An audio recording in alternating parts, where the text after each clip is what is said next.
unacceptable. I'll ask you now, and I hope the Bureau has some answers naman about these other issues, no? There are supposedly three Pogo bosses who were supposed to have been deported to China. Ang mga pangalan nila ay Liu Xun, Kong Xiangrui, and Wang Xiangle. I'm almost sure alam nyo itong mga pangalan na ito.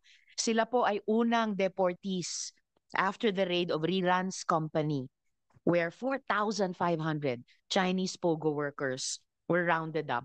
Tanong ko po sa inyo, hindi lang kay Chief Manahan, pati kay Attorney Santos or Acting Chief Wei, tanong ko po sa inyo, ang sinakyan ba nila ay direct flight o transit flight lang? And may we see a copy of the implementation order of their deportation?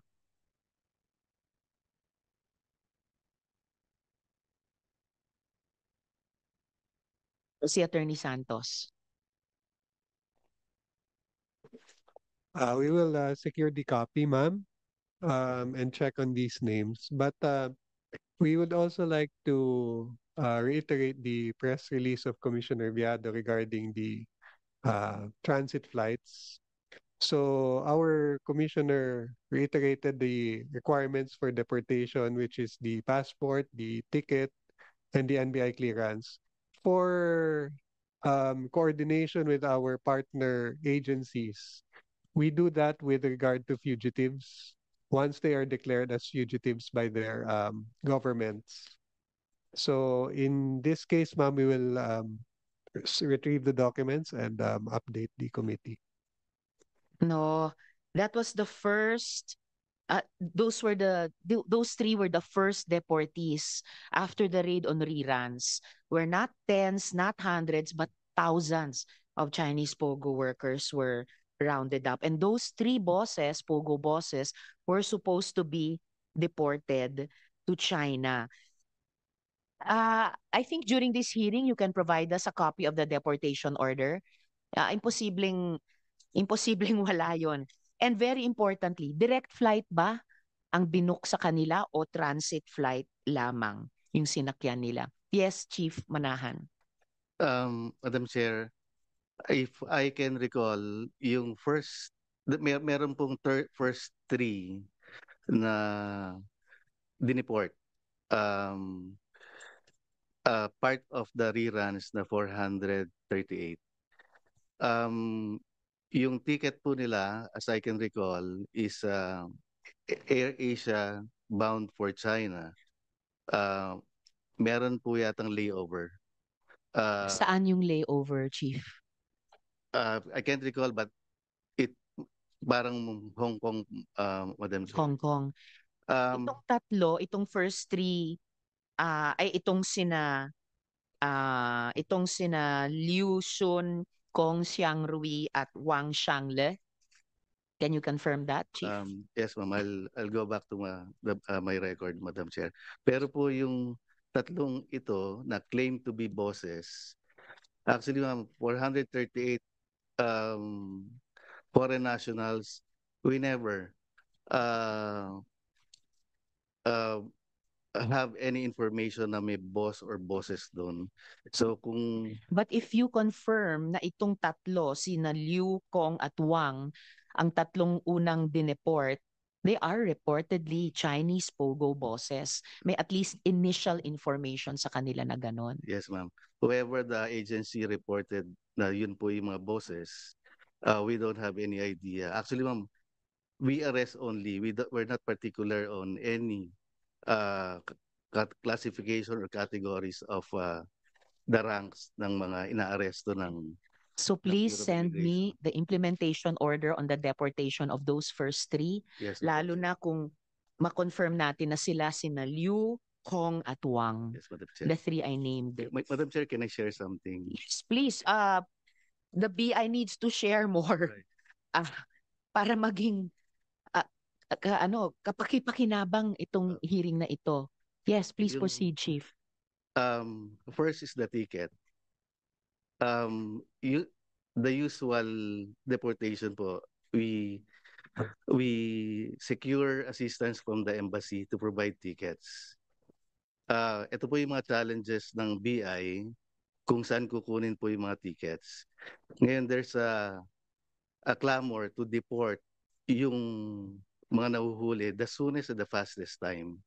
So ang ginawa po ng BI, um, nag nag-initiate po sila ng dialogue with the PDLs kung sino po yung pwedeng magbigay or mag-shoulder or mag-purchase ng kanilang mga tickets.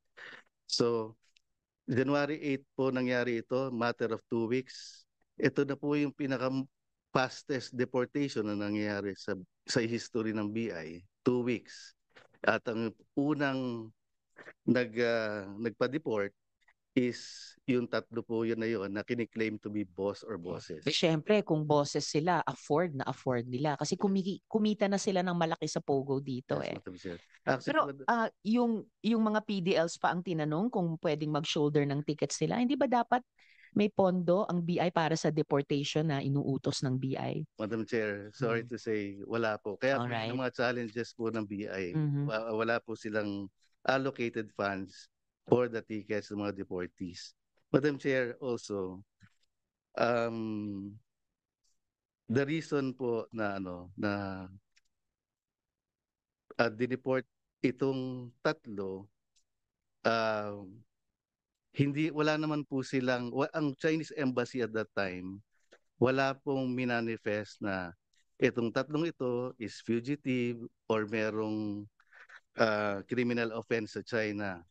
It's been 2 weeks and we've been coordinating this to the said embassy, pero no written letter or no holdings manifested from the Chinese embassy.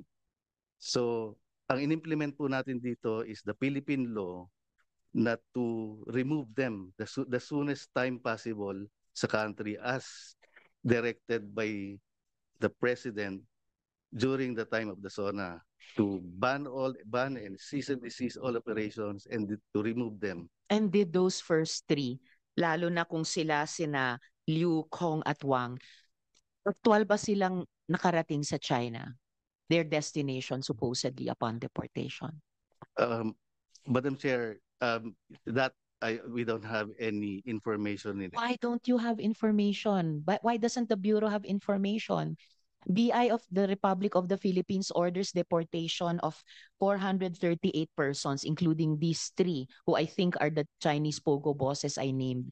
Dapat end-to-end para makumpleto yung deportation process. Bakit walang information kung nakarating sila aktual sa destination nila?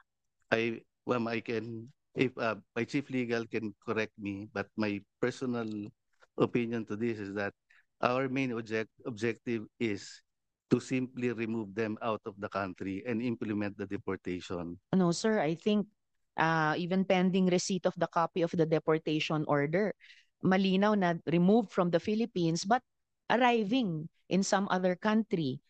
And sir, and not just Chief Manahan, Attorney Santos, you may want to address my follow-up question. Paano kung sabihin ko sa inyo na hindi sila nakarating sa China at nawala na lang sa layover? You told me na destination nila was China but they were going to have a layover in Hong Kong. Paano kung sabihin ko sa inyo na I have confirmation na ni kaluluwa nila hindi na nakarating sa China? Hindi ba responsibility natin, as I was asking Chief Manahan, responsibility natin tiyakin na diretso pa uwi ang ating dinedeport? So what would you say to that information? Yung responsibility na yan, Senator, is for, as far as the BI is concerned, ang protocol ho namin is once they are declared fugitive, we make sure that they are either escorted or alam ng kanilang embassy yung prior knowledge ng embassy yung pag-deport sa kanila. Pag hindi ho sila declared as fugitive, our duty is to ensure that they are boarded to their country ho. Yan ho yung hanggang dyan po yung Bureau of Immigration na that they are ensured that they are deported out, sinakay sila ng airline. Yan po And yung shouldn't difference. they be boarded for their country on a direct flight? Lalo na given the nature of these deportations. Hindi lang siya deportation alone, seryoso na. Pero deportation in connection with a ban on POGOs na napatunayan ang sasama ng epekto sa atin. Yes, ma'am. As intimated by Chief Jun Manahan of our Intelligence Division, when we deported them, they have not been declared as fugitives by their country, by China. So when we deported them, it was a regular deportation. Doesn't regular deportation mean direct flight without a layover? Ma'am, as intimated by our commissioner, we accept what ticket is available. So, but isn't it true also, attorney, that the Chinese embassy in the Philippines actually wrote to the BI to complain about the layover flights? Wala ho, ma'am. Wala silang sinubmit regarding that. I have information to the contrary. Sumulat ang Chinese embassy di umano sa bureau para ireklamo yung layover flights. And bakit? Napakakulang ba ng direct flights sa China para kailangang rely on layover flights? Lalo na conveniently for these first three na dineport na sa pagkaalam ko ay mga supposedly mga POGO bosses. Wala bang sapat na direct flights? Ma'am, if I may reiterate, we accept what ticket was presented. Presented by whom po? That is, I will get back to you, ma'am, because it is our deportation unit that accepts the ticket. Where's the deportation unit, sir? Wala ba sila ngayon? Wala po, but we will check it, ma'am. Hindi ba isa sa inyo ay in charge sa deportation unit? Yes, ma'am. Under legal division. So sa ilalim Opo. ninyo, Attorney Santos. Yes, ma'am. So during this hearing, I can't believe I have to ask all of these itty-bitty follow-up questions. Alam nyo naman po yung agenda nung hearing ngayon na that we were hoping to close it already. Kasi 4 na buwan na at least ang iniintay ng sagot sa mga tanong na ito.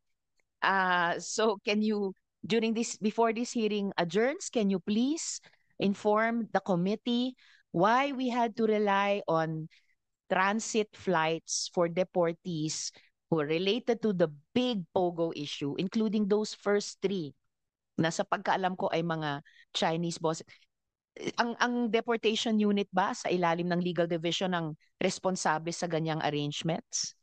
Yes, ma'am. So deportation, and sabi nyo nga po kanina, deportation ini-escort ng BI. So wala po bang kasama yung dinedeport dun sa unang grupong iyon ng 438? Kasi bakit malaya na lang silang nakapuslit? Ma'am, when we say Yes. escorted, only up to the boarding at the airline.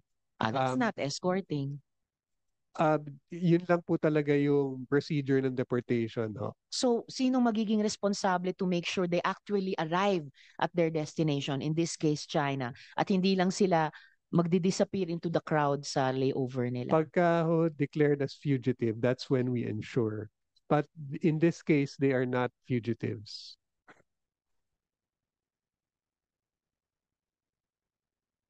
Well, ito po yung kailangan yung malaman sa lahat ng resource persons natin mula sa BI, no?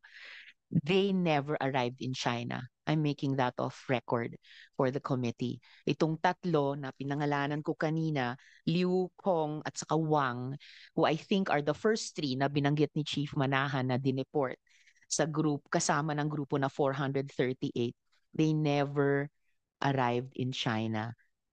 O dahil sa Pilipinas, nakapuslit sila.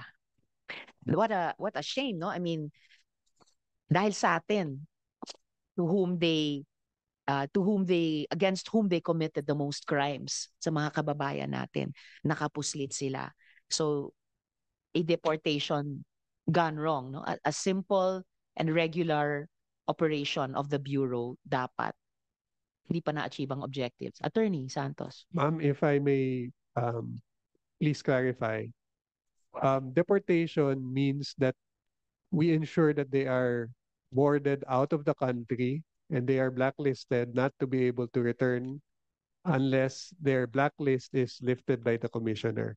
In this case, they are blacklisted. They were not declared as fugitives. So the BI ensured that they are boarded out of the country. Yan po yung duty ho ng BI, ma'am. hindi ho sila dineclare as fugitive. Alam mo ng Chinese embassy that they were arrested and they were not declared as fugitive.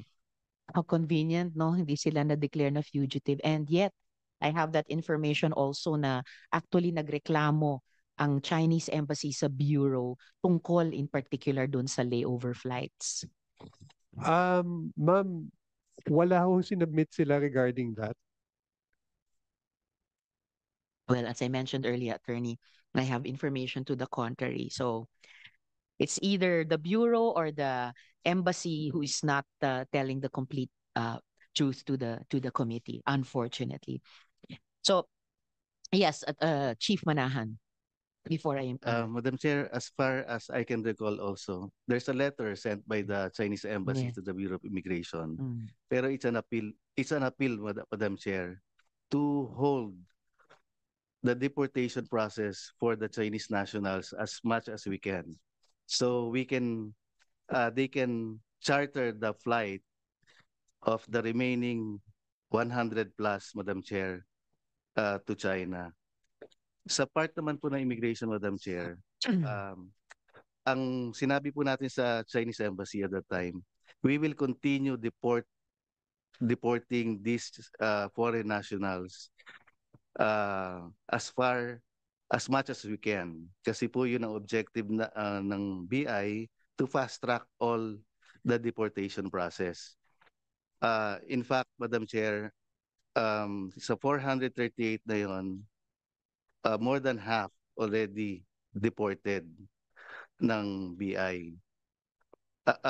Yun po yung letter na alam ko po na pinadala ng Chinese Embassy appealing na kung pwede i-hold. Ang sabi naman po ng BI, we cannot hold the deportation. Walang makakahinto po ng deportation process ng BI kung kaya pong mag-remove on a daily basis as much as we can. Yun po yung naging reason po nung letter, ma'am, Madam Chair.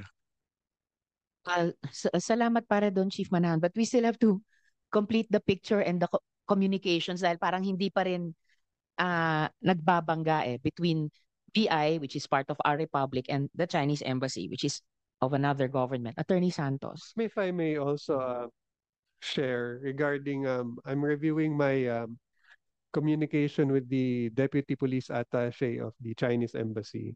So we wrote them a letter saying that in the previous meeting of our deportation implementation unit head with them, I was not a part of that meeting, but we wrote them and said that in your previous meeting with the DIU deportation implementation unit head, you said that there is no problem with connecting flights. So when we sent that, the reply of our Deputy Police Attaché of the Chinese Embassy, Mr. Ziping Dai, said, maybe there is some misunderstanding regarding transit flights. We will send a reply this week. That message was on February 18. Up to now, I have not seen any letter that he said he will send regarding that issue, ma'am. So maybe just put that also on record. Well, in any case, attorney, if this is the current policy overall, no, regarding deportations, lalo na kaugnay ng POGO, which is arguably the hottest issue na hinarap ng gobyerno in the last year, then I'm telling you, maybe we need to revisit this policy, how it has been implemented so far. Kasi we are letting these rotten apples, no, like itong sina Liu Xun, Kong Xiangrui, at saka Wang Xiangle, just get away scot-free. Okay. And the reason na it's so disturbing is tiyak pa sa sikat ng araw na maghasik na lang ulit ng lagim ang mga yan. Baka nga nakabalik na sila or ang mga tulad nila dito sa Pilipinas. Matungkol pa rin sa tila napaka-porous natin ng mga borders, parang napakadaling takasan o pasukin ng mga kriminal na elemento. Pwede niyo po bang talakayin naman ang immigration status ng mga nababalitang Chinese spies At kung paano sila nakakapasok at nakakapirme dito sa Pilipinas. Has the BI even taken cognizance of this issue? And ano ang kaalaman nyo doon? Yes, Madam Chair, we're closely coordinating with the NBI cybercrime with regard to that particular case. Hindi ko lang dala, ma'am, yung case folder, but we have the identities and the visa details nung first 5 na pinress release, pinesent sa isang press conference ng NBI. At ano po yung kanilang immigration status, itong first 5? I will check, ma'am, and I will update you, ma'am, with regard to the visa details. Please do that, Chief, within this hearing.